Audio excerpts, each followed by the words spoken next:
Today I am a living testimony of what God has indeed done for my family. My name is Chuks Constantine Obudo. I am giving this testimony on behalf of my mother, Mrs. Patricia Obudo. We've been having a series of complaints regarding her health recently. I asked them to bring her to Asaba for checkup. I noticed something, that when she was panting, I became so scared indeed, because I was asking myself, when has it gotten up to this stage? So we went with the doctor. They asked us to go for X-ray, and indeed they did the X-ray.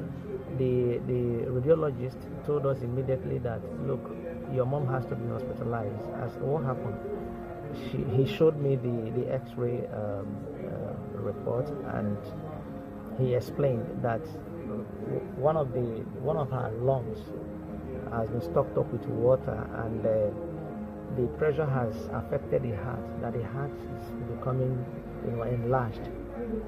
I say, wow.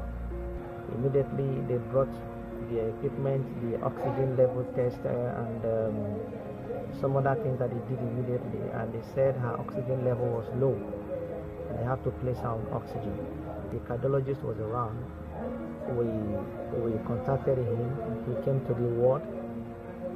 He checked my mom and discovered that a lot of things was actually wrong with her heart, and of course the lung. He made mention of pneumonia, cough, and a lot of things. 3 weeks ago,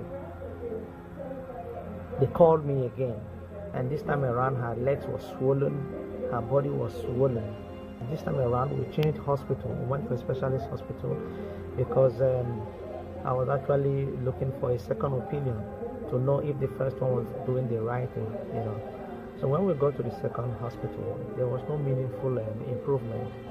There was the day I came, I saw the situation of things.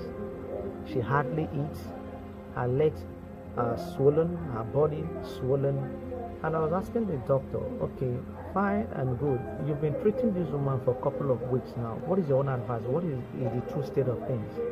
They said, her heart condition, they sent us for several tests, echocardiography, BLP, a lot of them, and the whole thing was like taking all of my savings.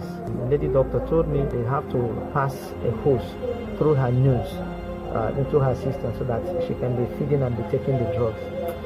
I said, no, you can't get up to that. He said, yeah, that's the only option if you cannot eat. I said, wow. So I joined this prayer section. I continued praying. Each time the prayer comes up, I always write the name of my mom there and the sickness that she's suffering from, and believing God for His mercy that she will be healed. Then last week, when Pastor Jerry was praying, he made mention of my mom's case, that they said you're having heart problem and the oxygen is not, you're not having sufficient oxygen to your heart. I don't know what they said about your heart and oxygen. I don't know what they said about your heart not getting enough oxygen. If you are the one putting on the live stream about the power that raised Jesus from the dead, I announce, let it be reversed. I shared with my sister who was staying with her at the hospital. Please put it close to where my mom is. To God be the glory. We discharged her. Last weekend, I traveled down to where she is. The video has been uploaded also. You can see what God has done for me. So, to God be the glory. God has indeed worked these wonders for me. And indeed, what God cannot do does not exist. The woman that has been on a wheelchair that could not move by herself today, from that video that I just uploaded, you can see that she has risen. She now walks on her feet. Thank you so much, Pastor Jerry. Thank you to your team. I am so grateful. May God continue to anoint you, continue to increase His grace upon your life as you have made yourself a channel of God's movement.